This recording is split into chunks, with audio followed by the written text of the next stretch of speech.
Este módulo tenemos algunos ponentes que tienen muchísima experiencia, no solo en estimulación cardíaca, sino en algunas novedades, en algunos temas que han tomado mucha importancia, especialmente en estimulación fisiológica.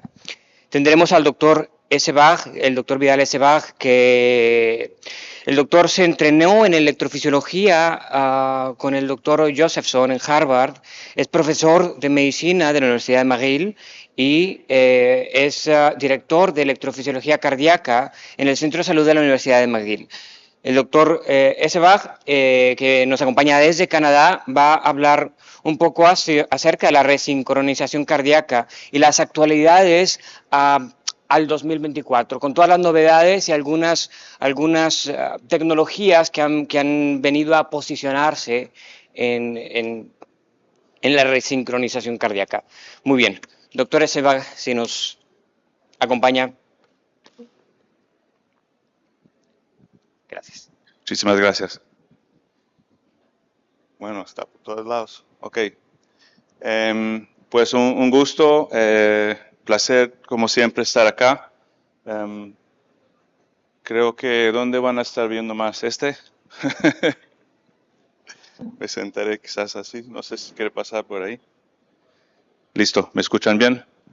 Ok, voy a revisar un poco de lo que es la resincronización cardíaca y algunas evidencias, las guías y los avances que tenemos hoy día. Esos son mis conflictos de interés. La evidencia a favor de la resincronización cardíaca es basado en muchos estudios randomizados internacionales que cuentan con miles de pacientes, ¿no? La resincronización cardíaca en general es para resincronizar un ventrículo izquierdo que tiene un bloqueo de rama izquierda. Eso es lo que causa una disincronía de la contracción y utilizando un dispositivo con 3 electrodos, uno en la aurícula derecha, uno en el ventrículo derecho y otro por el seno coronario para estimular el ventrículo izquierdo, podemos resincronizar la contracción. El problema, si queremos, es que en los estudios siempre hay un subgrupo de pacientes que no responden igual a los otros y ese grupo de no respondedor puede presentar hasta 30-40% de los pacientes en los cuales se utilizan ese tipo de tratamiento. La idea es cómo seleccionar los pacientes y cómo tener mejor respuesta con esos procedimientos. El estudio RAFT, a lo cual participé, es el primero que demostró beneficio de mortalidad utilizando esa terapia, pero principalmente fueron en pacientes con bloqueo de rama izquierda en ritmo sinusal. Y esos subgrupos de bloqueo de rama derecha, de estimulación ventricular o FA permanente, no demostraron beneficio. Entonces, ¿cómo podemos reducir no respondedores? Esa es otra charla completa, pero resumiendo, es seleccionar bien el paciente con los criterios favoreciendo respuesta. La técnica quirúrgica intraoperatoria, utilizando venografía para ver todas las venas y seleccionar la mejor opción, utilizando electrodos con 4 electrodos. El postoperatorio es muy importante y voy a tocar unos temas de cómo programar el dispositivo para tener la mejor respuesta. Y lo que a veces olvidamos es que es una terapia a largo plazo y durante el seguimiento hay que seguir optimizando la programación de esos dispositivos y el tratamiento médico. Si el paciente empieza a tener extrasístoles ventriculares, FA, etcétera, son cosas que tenemos que manejar. De la elección del paciente, el electro es lo más importante. Los pacientes que más benefician son pacientes con bloqueo de rama izquierda típica con los criterios Strauss de los notches en el QRS. Esos electros que se pueden considerar con bloqueo de rama de izquierda no tienen esos criterios y no tienen la misma respuesta a la terapia. Hasta pueden tener respuestas negativas si la estimulación es peor que la conducción intrínseca. Posicionando el electrodo, hay que buscar para resincronizar el QRS una posición donde el sensado del mismo electrodo está en la parte final del QRS. Eso significa que estás estimulando desde la parte de polarización más tardiva del ventrículo para poder estimular. Si estimulas desde el inicio del QRS, pues no vas a llegar a reclutar la parte que contrae de forma tardiva. En términos de técnicas, esa es una técnica que yo desarrollé para el resincro ya hace muchos años, que publiqué unos casi 200 pacientes, donde utilizando la vena cefálica coloco los 3 electrodos. Y desde entonces, pues casi todos los pacientes que yo hago son hechos de esa forma. Otro estudio que publicamos para ver la relación entre el cambio de la duración del QRS post-implante y la respuesta en términos de la función ventricular, algo que los estudios no han analizado de forma consistente. Y podemos ver aquí que más corto se pone el QRS, o sea, si aquí se queda igual, pues la función ventricular más o menos se queda igual.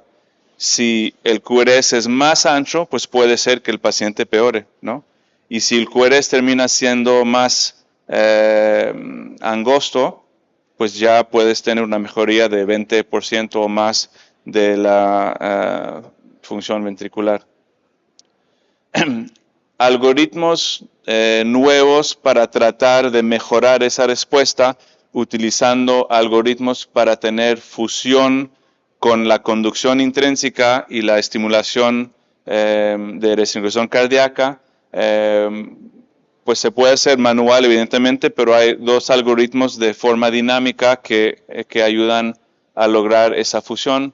Este es de Medtronic, utilizando fusión adaptivo, estimulando solo el electrodo izquierdo para fusionar con la conducción intrínseca, y ese es otro algoritmo de Abbott que fusiona de forma biventricular con la conducción intrínseca. Rápidamente, el Adaptive CRT es uno que empieza por ver si está en ritmo sinusal, si la conducción intrínseca tiene un PR normal menos de 200 o los nuevos dispositivos menos de 220 milisegundos y a frecuencias inferiores de 100 por minuto, estimula solo el izquierdo. Y si esos criterios no se encuentran, estimula de forma biventricular tratando de fusionar también.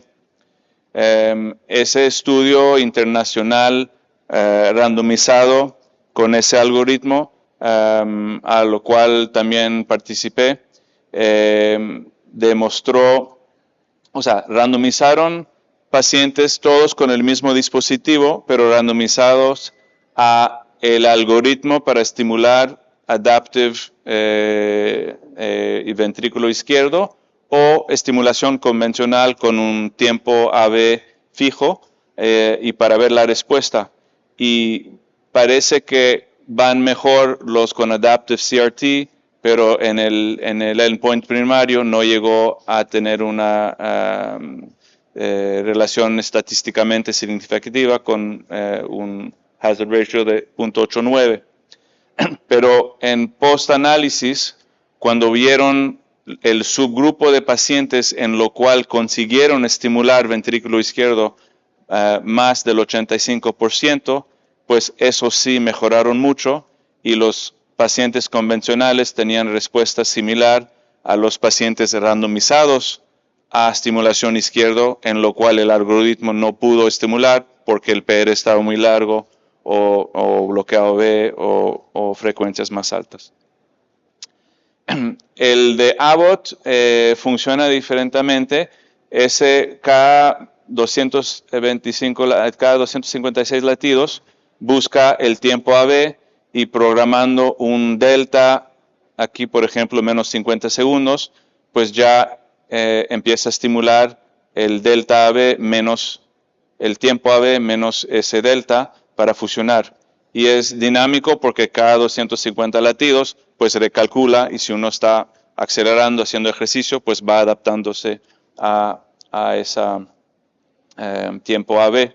Estamos en un estudio randomizado post-mercado de un estudio grande, no me acuerdo exactamente, pero 1.400 pacientes, de los cuales enrolamos bastantes. Ya se cerró la fase de enrolar y estamos en el seguimiento, así que todavía no tenemos resultados, pero va a ser interesante ver si ese algoritmo puede ayudar en la respuesta clínica. La importancia de fusión es algo que también analizamos en nuestro centro. Cuando ya empezamos a ver ese algoritmo que podía ser utilizado, llamé a todos los pacientes nuestros que tenían dispositivos con esa posibilidad de fusión. Publicamos sobre el cambio de QRS dependiente de la función. Entonces, ese es el tiempo, la duración del QRS de la manera que el paciente ya estaba programado. Analicé un algoritmo de Abbott de QuickOpt que no me gusta mucho y peoró, o sea, no hubo mejoría. Pero reprogramando a esos pacientes que ya tenían ese dispositivo con el algoritmo de SYNC-AV, se pudo mejorar el tiempo de QRS. Aquí es un ejemplo, el conducción intrínseco biventricular convencional, y utilizando el SYNC-AV menos 50 se puede ver que el QRS se vuelve a parecer más normal y más fisiológico. Eso es el resumen de la respuesta con eco. Repetimos eco 6 meses después de la reprogramación de estos pacientes y se puede ver que la respuesta que definimos con una mejoría de más de 10% del LVEF, la función ventricular, pues fue bastante impresionante. Podemos ver que la tasa de no respondedores al fin fue de 29%, pero aquí en azul, respondedores de la terapia inicial, en 12% respondieron inicialmente y sobre respondieron otra vez con otro 10% solo por la reprogramación, y este 27% que no habían respondido, sí respondieron después de la reprogramación.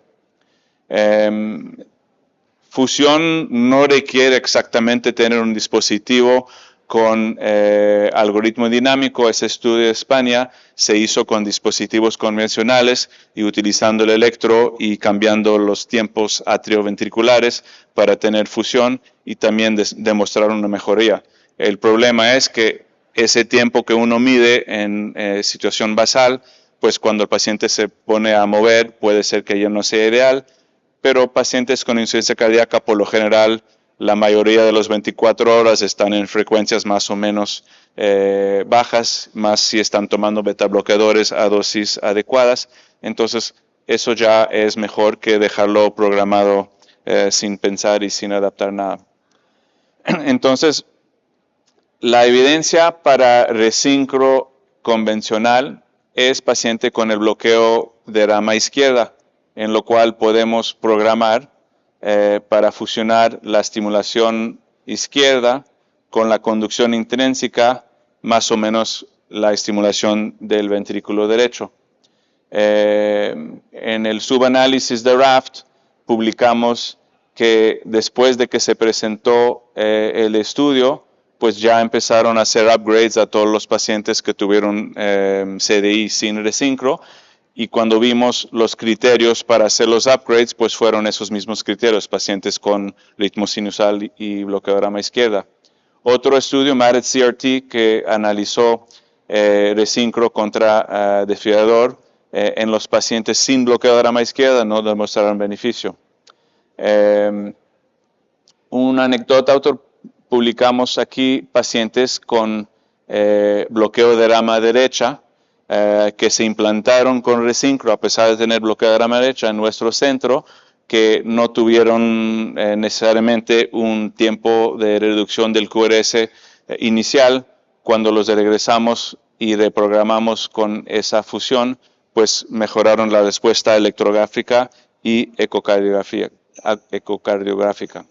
Ese es un ejemplo, un caso que hice bloqueo de rama derecha con mi bloqueo anterior, que me mandaron para Resincro con función de 20%, pues elegí implantar un Resincro y como el hemibloqueo era de la pared anterior, coloqué el electrodo izquierdo en la pared anterolateral para fusionar el ventrículo derecho, la rama, si queremos, anterolateral, con la conducción intrínseca que pasaba por la rama posterior, y podemos ver que más o menos corregimos el electro y con eso se puede también abordar pacientes sin bloqueo de rama izquierda.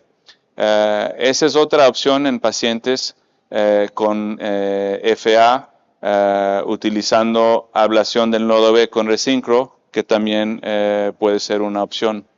El BlockHF es un estudio con pacientes con bloqueo AB, en los cuales se randomizaron a utilizar Resincro o no, que demostró respuesta a Resincro en pacientes con bloqueo AB completo. Y voy a rápidamente tocar en la otra novedad, en lo que es estimulación fisiológica. Doctor Pacheco va a abordar en más detalle, pero tenemos otras opciones de estimulación fisiológica ahora, pudiendo colocar electrodos para abordar directamente el sistema de conducción.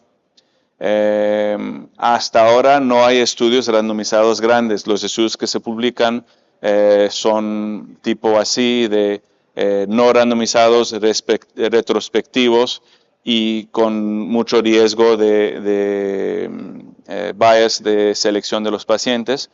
A pesar de eso, están publicando que esos pacientes de forma observacional van mejor que quizás que los de Resincro convencional. Los estudios randomizados son pequeños. Aquí podemos ver 20 pacientes y 20 pacientes. Y en el grupo de Resincro convencional, de estimulación fisiológica, en algunos tuvieron que cruzar para la otra tecnología. Y en el grupo de biventricular, en 20% de esos pacientes no lograron implantar un biventricular y tuvieron que cruzar para el otro lado. El otro punto es el tiempo de procedimiento del biventricular, es casi 3 horas.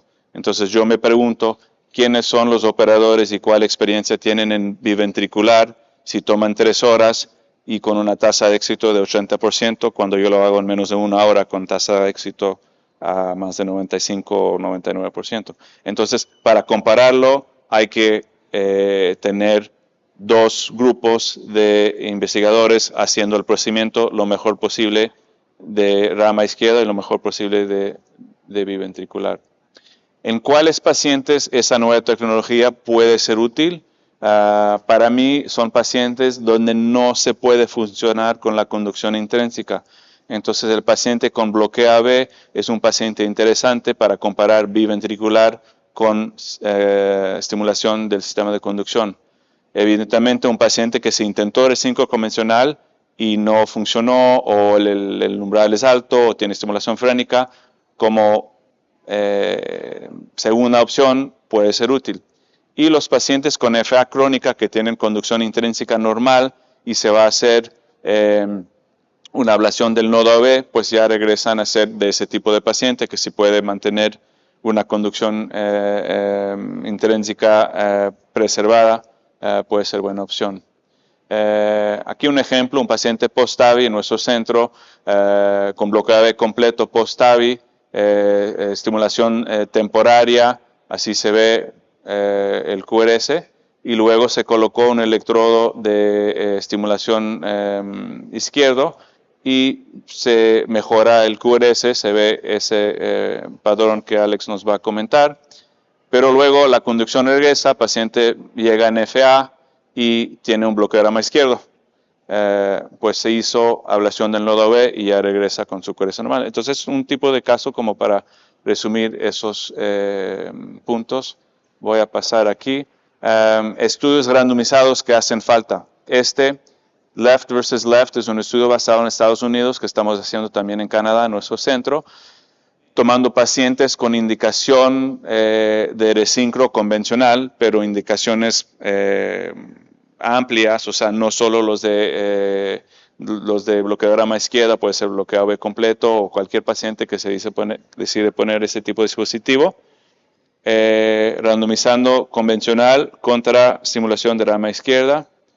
Otro estudio que acaba de ser financiado por el Centro de Investigación Canadiense, basado en McGill, pero multicéntrico, en pacientes con función reducida, pero no con criterio de resincro.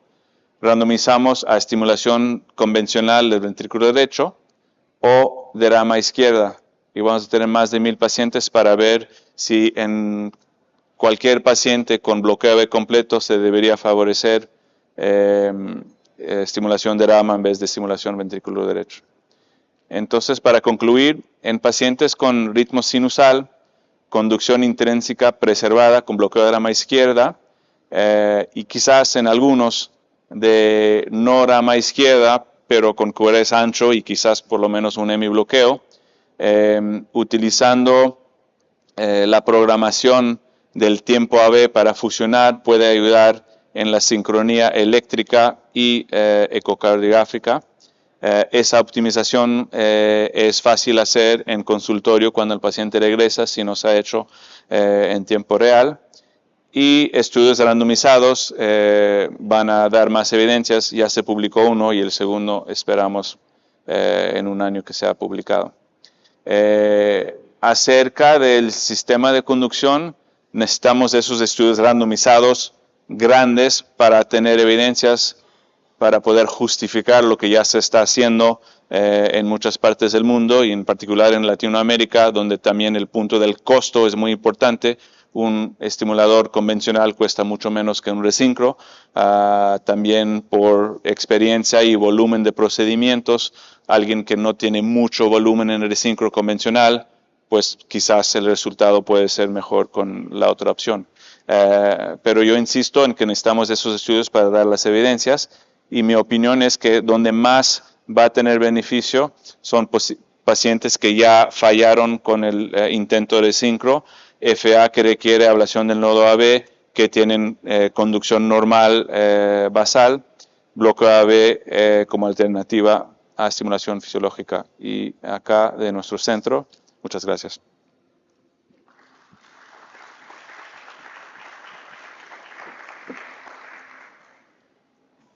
Doctor, muchísimas gracias. Ahora vamos a hablar un poco con el doctor Alex Pacheco acerca de la estimulación del sistema de conducción. Nos va a hablar un poco acerca de la estimulación de la rama izquierda. Alex. Muy buenos días a todos. Muchas gracias, Bernardo, por la presentación. Bueno, ya Vidal hizo una pequeña introducción a mi tema. No sé si pueden poner mi presentación, por favor.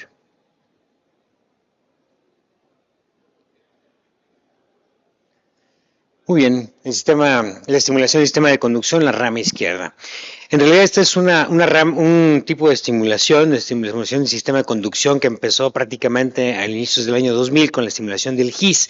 Sin embargo, al inicio realmente no teníamos muchas herramientas para poder realmente estimular esta zona específica del corazón y poco a poco cuando se fue desarrollando, en los últimos 10 años aproximadamente, realmente empezamos a tener un incremento importante de la estimulación del sistema de conducción. De ahí evolucionamos rápidamente a la rama izquierda. Pero hablemos primero de lo que es la estimulación fisiológica. No solo mantener la sincronía atrioventricular, sino evitar interferir con la conducción intrínseca cuando ésta exista, o simularla cuando no es así, que esta es la parte más interesante de la estimulación fisiológica. Para entender un poquito cómo se debe estimular el sistema de conducción, tienen ustedes aquí unos esquemas anatómicos como tal del sistema de conducción, donde tienen en la parte izquierda inferior el nodo AB y el haz de His justamente en su inicio, en el ápex del triángulo de Koch, que se define en esta zona del corazón que ustedes seguramente ya conocen. La parte penetrante del haz de His y finalmente cómo se subdivide en rama derecha, ligeramente más superior, y rama izquierda un poquito más en paralelo hacia el otro lado del septum interventricular. Pero lo más importante es entender que el haz de His en realidad tiene las fibras predeterminadas a ser rama derecha y rama izquierda desde su nacimiento. Y es aquí un concepto muy importante que vamos a ver un poquito más adelante. ¿Por qué yo puedo llegar a estimular el sistema de conducción en presencia de bloqueo AB, por ejemplo? Sabemos que el bloqueo AB puede presentarse en diferentes sitios. Puede ser desde la parte muy inicial, desde el nodo AB compacto como tal, desde una rama proximal de las de His o como tal a un nivel un poquito más distal en el sistema de conducción. Y algunos de ellos ya será un bloqueo quizás mucho más distal. Pero la gran mayoría, como ven ustedes, realmente son bloqueos que se definen entre el nodo AB, el haz de His y posiblemente las ramas proximales, y cuando hablamos de falla cardíaca con rama izquierda, también vamos a tener este fenómeno que un buen porcentaje de pacientes van a tener, en especial cuando tienen un electrocardiograma que corresponde a un verdadero bloqueo de rama izquierda. Y entonces viene este concepto que les comentaba, la disociación longitudinal. Yo puedo tener un bloqueo de rama izquierda, por ejemplo, que se produce prácticamente en la fase o en la parte troncular de las de His, y si yo logro estimular por delante donde está el sitio del bloqueo, voy a tener reclutamiento nuevamente de la rama izquierda con una simple estimulación. Es decir, voy a restaurar la conducción de ese haz de His completo, tanto rama derecha como rama izquierda, y de esa manera yo puedo corregirlo como tal. De ahí se basa inicialmente lo que es la estimulación del His. La evolución como tal ha sido, como ven ustedes en el lado izquierdo, inicialmente una estimulación hisiana que podría ser proximal o puede ser distal. Proximal lo podemos hacer desde la parte auricular, es decir, la fase antes de la válvula tricúspide, que para algunos pacientes podría tener alguna ventaja, como los que tienen prótesis tricúspides, pero también podemos hacerlo a un His un poquito más distal, y empiezan a haber otro tipo de modalidades de acuerdo a la profundidad y la parte distal, que es realmente el área de la rama izquierda que conocemos, que podemos encontrar desde la fase proximal hasta una fase un poquito más distal de los fascículos, y siempre tomando en cuenta criterios para saber en dónde estoy estimulando. Es muy importante nosotros durante un implante saber exactamente dónde estoy estimulando, porque es la única manera realmente de saber si lo que yo estoy haciendo es correcto y la respuesta que yo espero va a ser realmente la adecuada.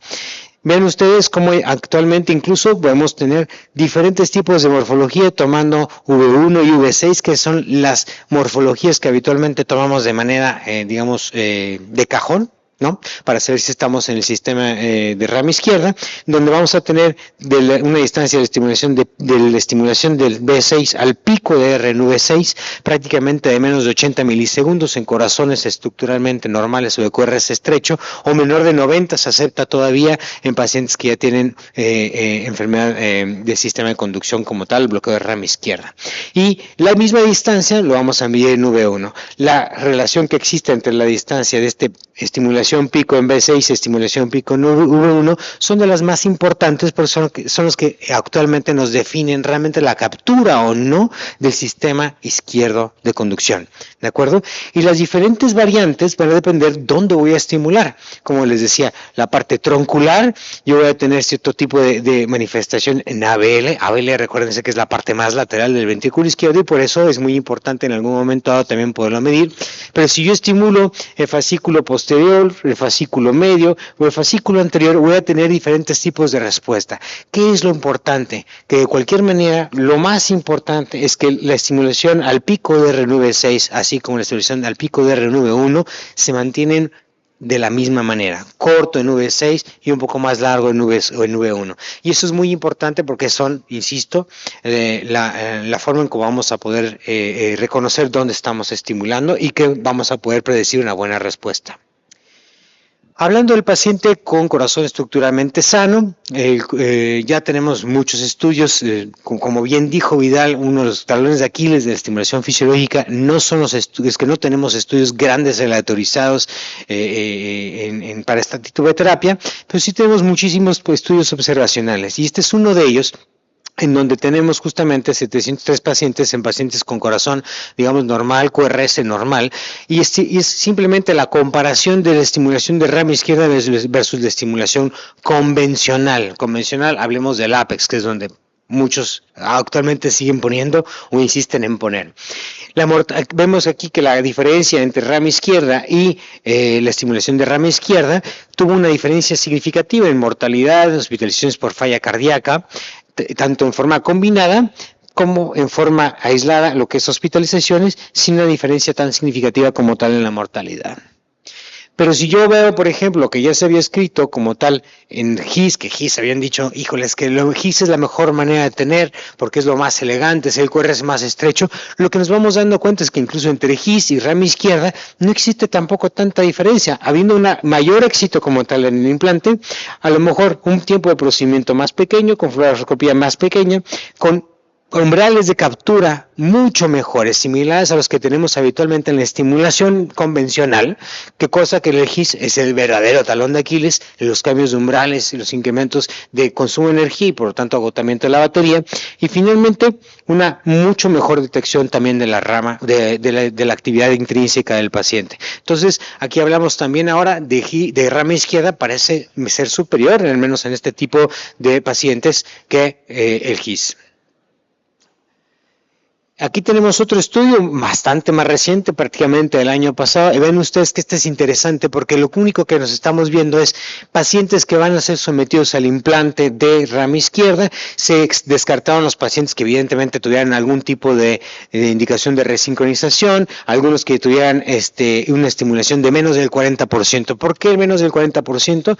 Porque el punto de corte que nosotros tomamos es que si tengo una estimulación de más del 40%, el riesgo que mi estimulación produzca cardiomopatía inducida por estimulación es mucho más alta. Entonces yo lo que quiero ver es si esa cardiopatía inducida por estimulación se ve mitigada por el uso de la estimulación de rama izquierda.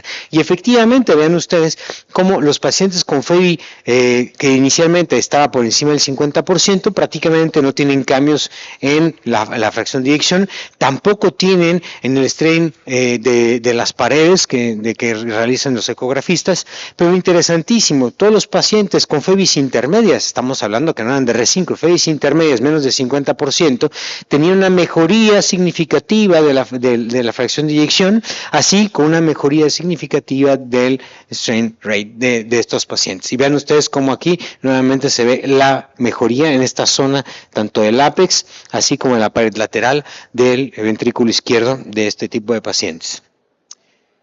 Bueno, y en insuficiencia cardíaca, ya Vidal me hizo el favor de adelantar un poquito mi plática, vamos a hablar un poquito de insuficiencia cardíaca. Y el primer talón de Aquiles que tenemos que decir es, justamente no tenemos muchos estudios aleatorizados, realmente son uno de los que son el más hablado, que es justamente este, que ya habló Vidal, que es este estudio de 40 pacientes como tal, con cardiopatía no isquémica, que se aleatorizaron en dos grupos de 20 con ciertos crossovers, y los mismos puntos que comentó Vidal me parecen extremadamente pertinentes. Sin embargo, aquí hablemos también de cosas interesantes. Efectivamente, la resincronización cardíaca, cuando nosotros tenemos que implantar un electrodo en el seno coronario, se requiere de una curva de aprendizaje muchísimo mayor de lo que requiere un implante de rama izquierda. Y evidentemente, una persona con el número de implantes como el doctor Vidal es una persona que va a poner un implante en menos de una hora. Pero la gran mayoría, y esa es nuestra realidad en México, y como lo es en México, y lo es también en muchos lugares de Latinoamérica, esta experiencia no la tenemos tal cual. Somos pocos los que podemos llegar a tener ese gran volumen para tener esa gran experiencia. Y acaba siendo una gran respuesta para algunos de nosotros, para algunos lugares, incluso hablando de la economía, para justamente tener un mayor acceso a este tipo de terapias. Y vean ustedes las diferencias que se encontraron justamente en este lugar. Justamente tenemos el tiempo de cambio a la fracción de eyección del ventrículo izquierdo, o sea, una mejoría como tal, favoreciendo como tal la estimulación de rama izquierda versus la vía ventricular, la disminución del volumen sistólico final, la disminución del NT-proBNP, la disminución del QRS, la disminución obviamente de la FEBI, pero un punto importantísimo que me parece importantísimo relevar, porque en realidad eso, todos los estudios que se han salido al respecto han estado de acuerdo, es hay una mayor tasa de hiperrespondedores. Aquí acuérdense que uno de los talones de Aquiles, y ahora hablando de la resíncro, es el 30% en no respondedores. Y aquí es donde quizás justamente podríamos tener una respuesta a este grupo de pacientes efectivamente.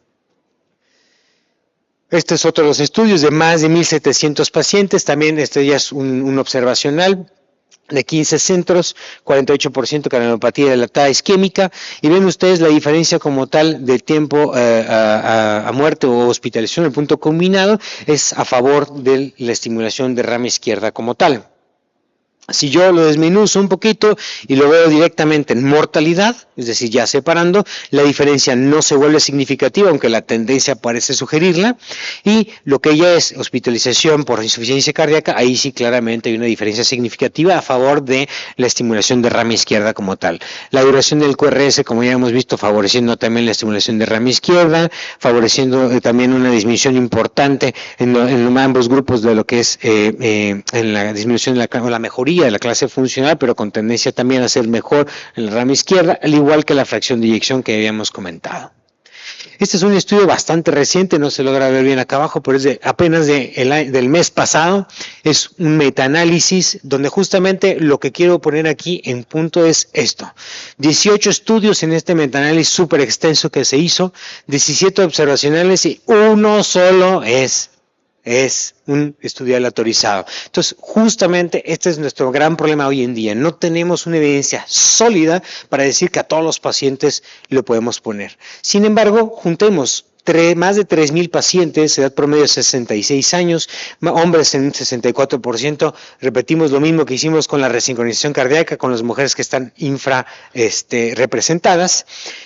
Canalopatía dilatada no isquémica 70%, que esto también es algo muy importante porque uno de los pacientes que puede responder menos justamente el paciente isquémico, y con bloqueo de rama izquierda solamente el 69% de los pacientes. Ven ustedes, perdón por que se vea un poquito borroso, pero no sé qué pasó, pero en fin, lo bueno es que lo puse aquí abajo. Ven ustedes la diferencia entre la estimulación de rama izquierda versus el QRS basal, por ejemplo, una disminución importante, el simple hecho de poner estimulación de rama izquierda en paciente con insuficiencia cardíaca. Una mejoría de la FEBI favoreciendo la estimulación de la rama izquierda. Y una disminución o mejoría pues de la clase funcional con la estimulación de rama izquierda en la manera basal. Pero cuando yo lo comparo en este metaanálisis con la estimulación biventricular, todos los estudios observacionales demuestran o nos dicen que la rama izquierda sigue siendo superior a la biventricular, tanto en disminución del QRS, en mejoría de la fracción de eyección y disminución o mejoría pues de la clase funcional como tal, pero también en la disminución de las hospitalizaciones por cualquier causa y también por la mortalidad, y eso alcanzando en todos los puntos sin diferencia significativa.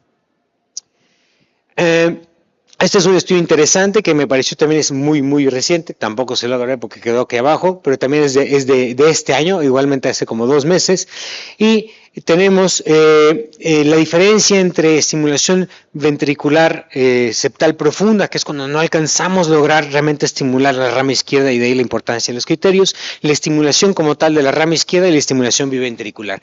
Y vean cómo en todos estos pacientes, 259 pacientes, la estimulación de la rama izquierda fue superior a la estimulación septal profunda, totalmente normal, mucho superior también la estimulación biventricular a la rama izquierda, pero la diferencia que quiero que realmente tomen ustedes en cuenta es que la estimulación septal profunda es mejor que a lo mejor dejarlo con la pura rama izquierda, pues no tanto. ¿Por qué? Porque también tiene efectos proarrítmicos que en algún momento tenemos que valorar.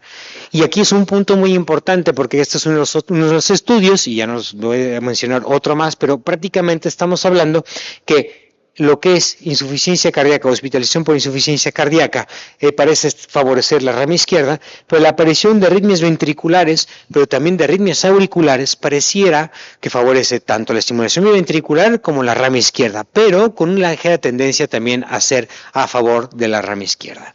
Y ¿qué pasa cuando no puedo yo estimular la rama izquierda? No logro reclutar completamente. Pues tengo que ingeniármelas y empezar estimulaciones combinadas. Ninguna terapia está peleada en medicina y a veces tenemos que usar ambas. Y este es, por ejemplo, una de estas estimulaciones, aquí LOT, que es directamente la estimulación del GIS con estimulación como R5 convencional, pero también lo podemos hacer con rama izquierda, lo cual nos puede dar buenos resultados a largo plazo. Y por ende, la estimulación o la terapia de resincronización cardíaca convencional se da en los pacientes que tienen un bloqueo de rama izquierda habitualmente cuando tienes un desfasamiento del septum versus la pared lateral, y la resincronización convencional lo que intenta hacer es estimular de manera simultánea o de manera ordenada o programada tanto el septum como la pared lateral del ventrículo izquierdo, y de esa manera obtener los parámetros de mejoría clínica, mecánica y eléctrica. Y esa es la terapia de resincronización convencional. Pero hoy en día tenemos la estimulación de GIS, tenemos la estimulación de rama izquierda, tenemos la estimulación de GIS con epicardio o de rama izquierda con epicardio, LOT o HOT o LOT CRT, que como tal se llaman. Hoy en día prácticamente yo no conozco ya a nadie que haga GIS, salvo en excepciones muy específicas. Casi todos hacemos ya rama izquierda. Y para concluir, pues estas son las guías de estimulación con las recomendaciones incluso del año pasado justamente para estimulación fisiológica, y vean que en paciente con fracción de expulsión normal el marcapaso convencional sigue siendo la clase 1 como tal, es decir, la indicación que no debemos de seguir teniendo. Sin embargo, si vamos a tener una dependencia muy alta, podemos pensar justamente en ese paciente en hacer una estimulación fisiológica como tal para intentar evitar esa cardiomiopatía inducida por estimulación. Las FEBIs intermedias con estimulaciones menos de 40%, podemos seguir pensando en una estimulación convencional, pero si pensamos que va a ser más del 40% y algunos autores incluso dicen más del 20%, ya deberíamos empezar a pensar más en este tipo de estimulación fisiológica de rama izquierda. Y como tal, la FEBI reducida. La FEBI reducida, nuevamente, la que tiene toda la evidencia y todo el peso científico, sigue siendo la terapia de resincronización convencional. ¿De acuerdo? Pero la rama izquierda puede llevar a ser una alternativa como tal, o también una alternativa en presencia de una falla de estimulación por resincronización cardíaca. Recuerden que este tipo de dispositivos tienen que tener un seguimiento especializado. Esto no es de que llegue el ingeniero y el ingeniero, están bien los umbrales, se está estimulando bien, vamos, no. Se tienen que hacer varias pruebas, se tienen que reprogramar este tipo de dispositivos, no solamente los marcapasos en rama izquierda, los resincronizadores y los desfibriladores. Y estas son recomendaciones de las guías de las más altas. Muchas gracias.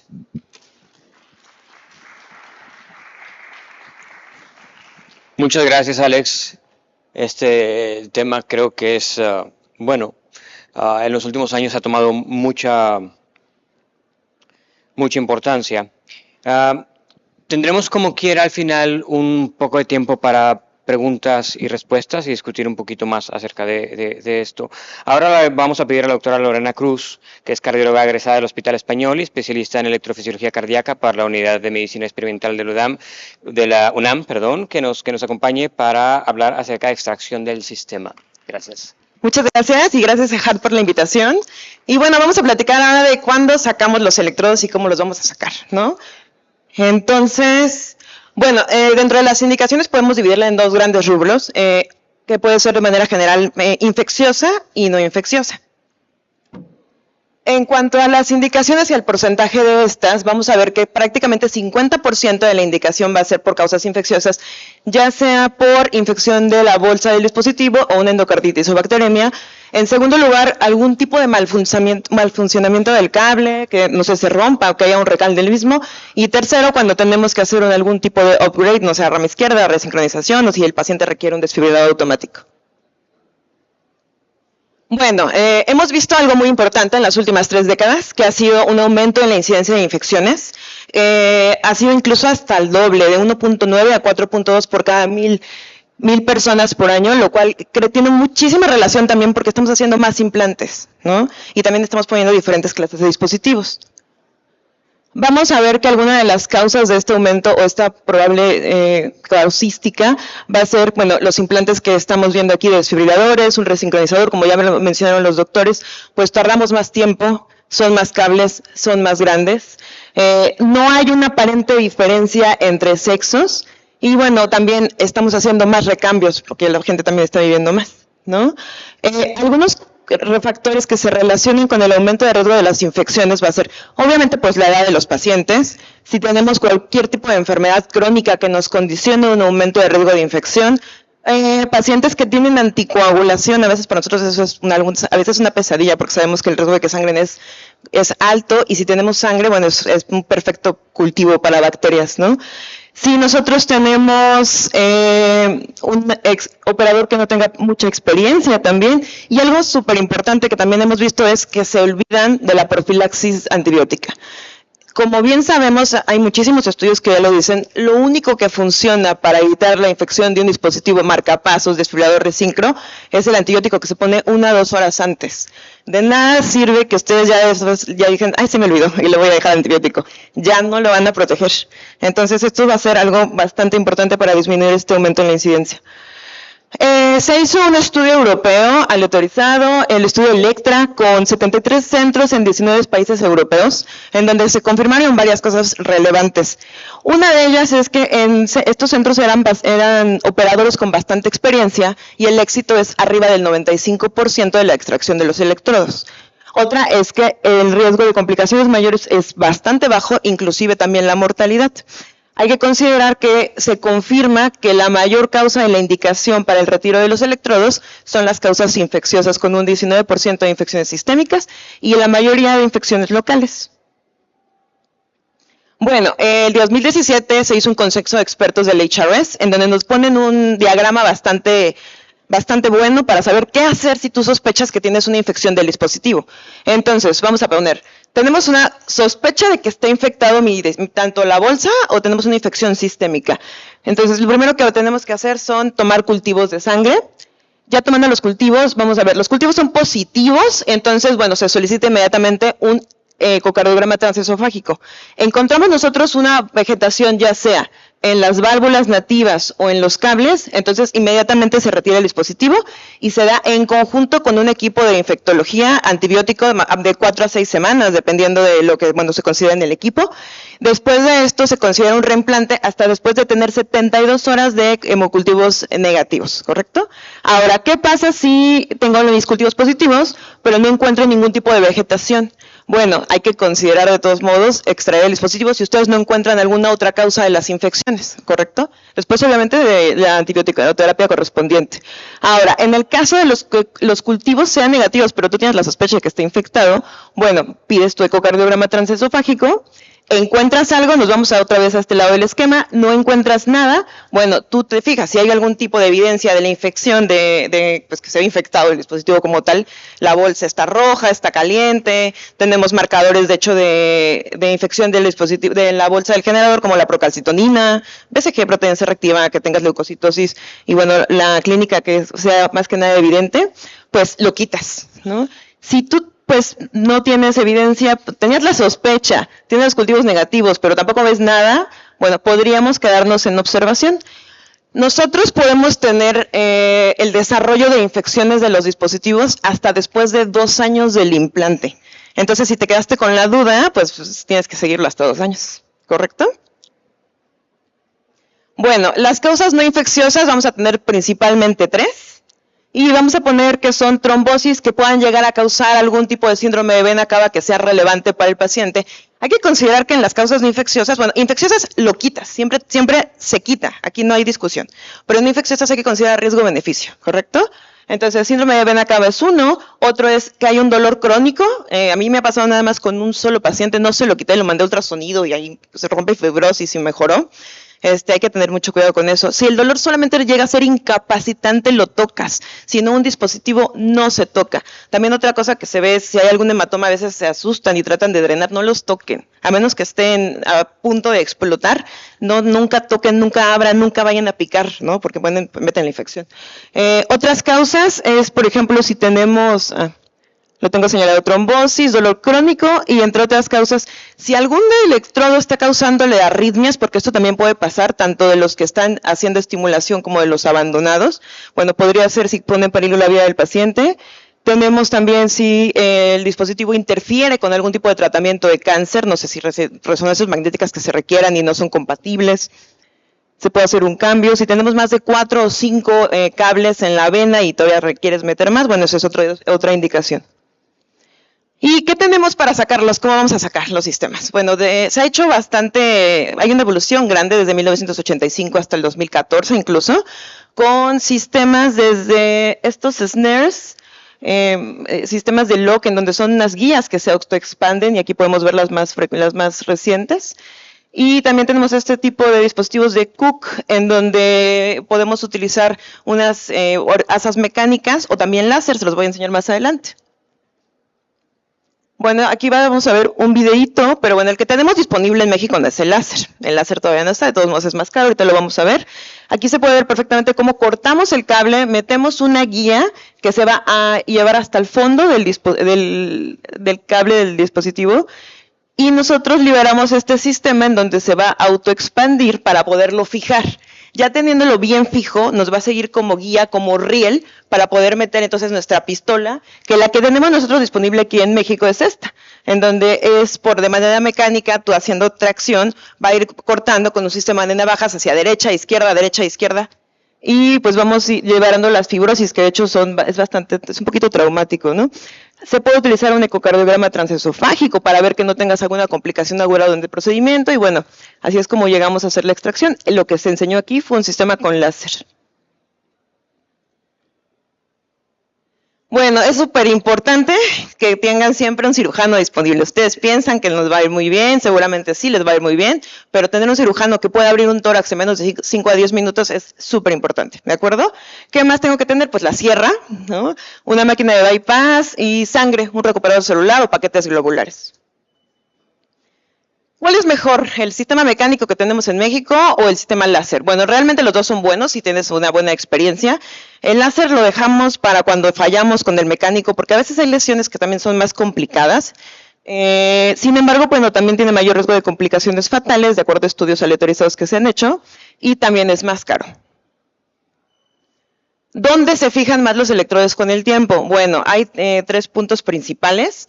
Y bueno, uno es aquí entre lo que es la primera costilla bueno, la primera costilla. La segunda es en la pared lateral de la aurícula derecha, al inicio del ventrículo, y en el seno coronario por tercera opción. Aunque normalmente los electrodos de seno coronario no son tan difíciles de extraer. Es importante también saber qué tipo de cable vamos a extraer. Los cables de fijación pasiva, que ya prácticamente, bueno, que yo sepa no usamos casi nadie, se fijan muchísimo más, son más difíciles de extraer. Los nuevos cables tienen incluso sistemas de autoadherencia, de inhibición de adherencia. Entonces son más sencillos. Entonces aquí están los 3 puntos, con la clavícula y la primera costilla. Y bueno, ¿cómo va a ser el procedimiento? Tenemos varios abordajes. Nosotros normalmente lo hacemos por subclavia, pero también puede ser femoral, o si no puedes por ningún lado, puedes usar los dos sistemas, ¿correcto? Normalmente es bajo anestesia general, es lo que se sugiere, porque sí llega a ser traumático para el operador y para el paciente, aunque no siempre se tiene que hacer con anestesia general. Si tiene menos de 2 años del implante, puede ser que con una tracción simple, sin ningún dispositivo extra, salga. Y si no, también te puedes ayudar de estos liberators, que son las guías que les enseñé que se autoexpanden y también las puedes jalar. Que es este de acá, ¿correcto? Aquí, por ejemplo, estamos viendo un acceso por femoral. Bueno, voy a cambiar, pero es prácticamente lo mismo que les había comentado, ¿no? Y aquí lo están haciendo con un sistema de snare. Y ahí está. Y lo jalan. Normalmente, pues obviamente no debe tener mucha fibrosis de muchos años. Ahora, se han hecho escalas de riesgo para saber cuándo nos va a ir más o menos bien, ¿no? Y cuándo va a estar más peligroso y tienes que tener al cirujano ahí al lado, aunque yo creo que siempre hay que tener al cirujano. Y se ha considerado 2 tipos de riesgo, que es un riesgo intermedio y un riesgo alto. En los pacientes de riesgo intermedio se considera un riesgo de complicaciones graves de 1.2%. Y son pacientes que tienen implantes de marcapasos de 1 a 10 años o de desfibriladores, ahí falta una D en el artículo, o resincronizadores de 1 a 5 años. Esos son los de riesgo intermedio. Los de riesgo alto son los pacientes que tienen más de 10 años o más de 5 años con dispositivos de desfibrilación o de resincronización cardíaca y que tienen otras cosas como cardiopatías congénitas, sepsis, falla cardíaca. Si te lo pusieron muy joven, obviamente vas a tener más calcificaciones. Si estás en hemodiálisis. Entonces hay que considerar incluso si el riesgo es muy alto, si vale la pena. Si no vale la pena, de verdad no lo hagan, o sea, porque sí puede llegarle a causar la vida al paciente. ¿Qué voy a hacer cuando ya lo logré y todo aparentemente nos fue bien? Bueno, dentro de las primeras 24 horas tenemos que tomar una radiografía de tórax para ver que no hay complicaciones, hay que hacer un ecocardiograma para ver que no hayamos lesionado una válvula, ¿correcto? Y hay que hacer una exploración física también de las punciones que hayas hecho para ver que no hayas dejado una fístula. Esto casi nadie lo hace, o sea, pónganle el estetoscopio y escuchen, ¿sí? Ahora, bueno, complicaciones mayores, pues romperle el corazón, es la primera. Laceraciones vasculares, derrames, hemotórax, embolismos que pueden ser graves o no tan graves, ¿no?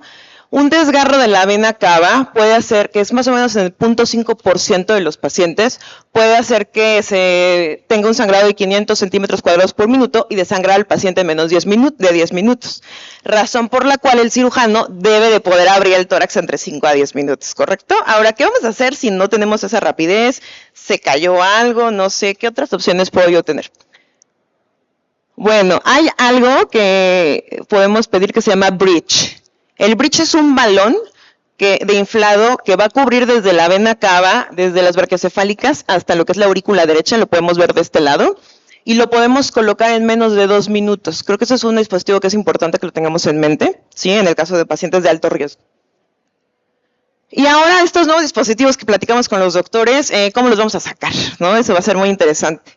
Y bueno, de los nuevos me gustaría nada más hacer una mención de la experiencia porque solo tenemos reportes de casos, no tenemos todavía estudios grandes, ¿no?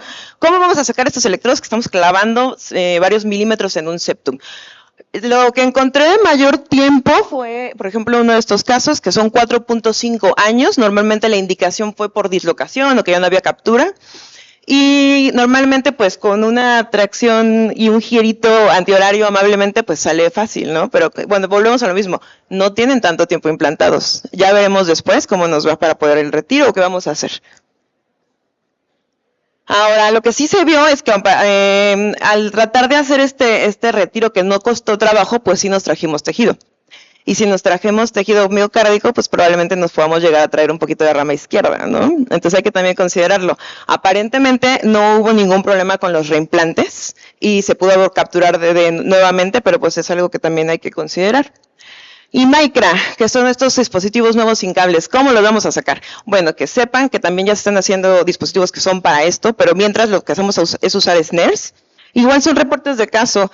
Se ha visto que no nada más necesitas uno, sino dos, fijar la parte del medio y la parte distal por si por alguna de los dos se suelta, cuando ya lo estés sacando, no se vaya a embolizar el dispositivo porque podría llegar a embolizar.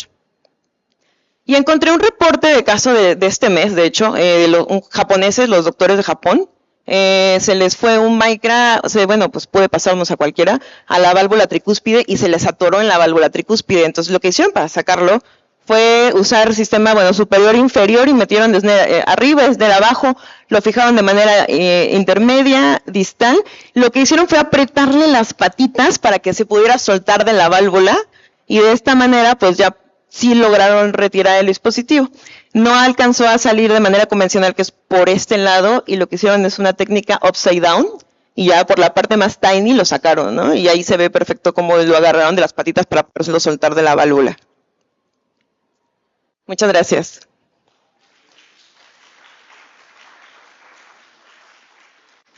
Doctora, si nos acompaña Alex y Vidal, 15 minutos tenemos para discutir un poquito acerca de estos casos.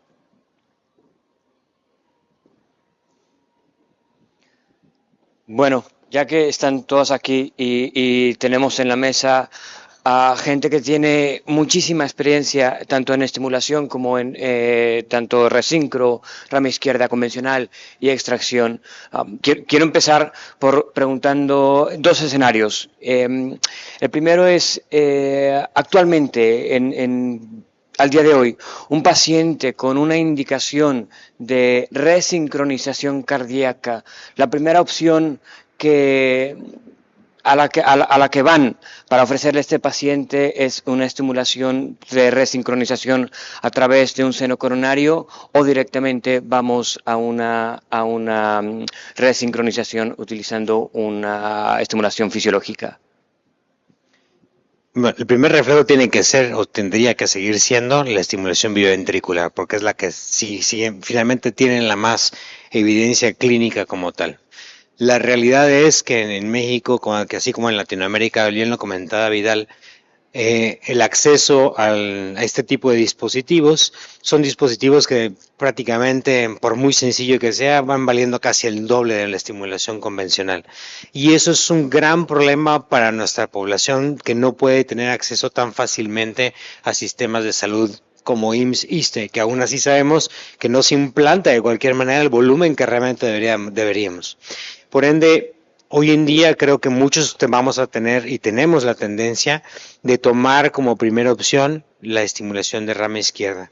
Sin embargo, aquí hay un punto muy importante también que quiero yo recordar. Yo creo que cuando tú vas a hacer una estimulación de rama izquierda, tienes que estar consciente que no forzosamente van a salir las cosas como tú quieres, y tienes que estar preparado para cambiar tu estrategia. Es decir, si no capturaste la rama izquierda, no logras penetrar el septum, la razón que sea, tienes que estar preparado también para poder escalarlo, a lo mejor a un LOT CRT o a un resincro convencional.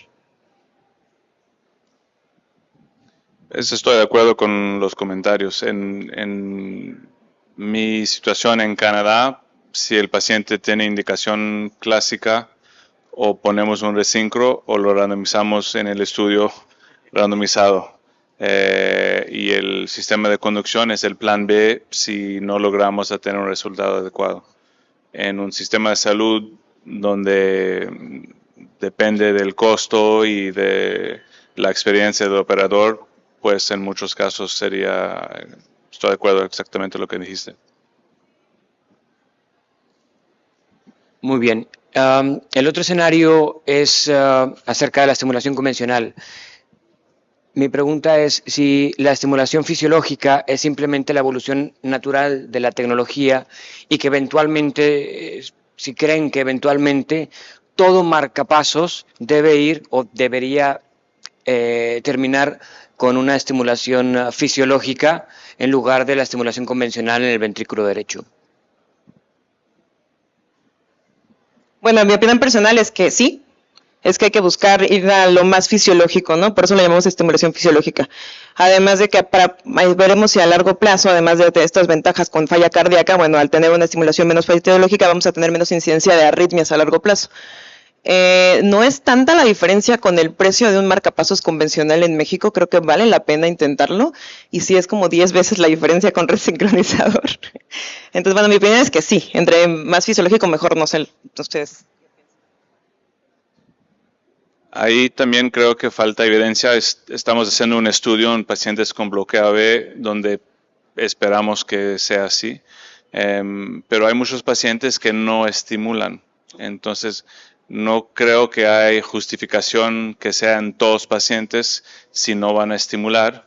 Los argumentos a favor serían agarrar experiencia, porque si uno lo hace mucho, pues ya va a salir mejor en los casos donde en verdad se requiere.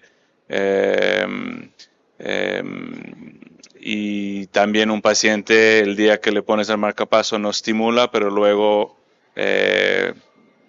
tiene FA con frecuencia lenta y empieza a estimular, entonces ya tenerlo permite que no hay que cambiarlo más tarde.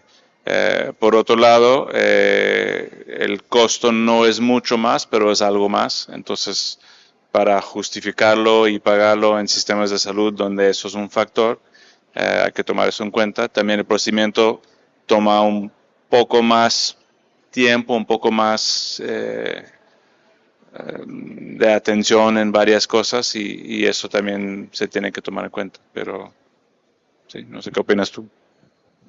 Totalmente de acuerdo, individualizar de acuerdo a cada paciente, pero si se trata para adelantarte a ese tipo de escenarios o en algún momento incrementar tu curva, definitivamente se puede justificar. Muy bien. ¿Alguien de la audiencia que tenga alguna pregunta hacia el panel? Muy bien. Creo que estamos un poco apretados del tiempo, entonces vamos a dar por terminado la sesión. Gracias.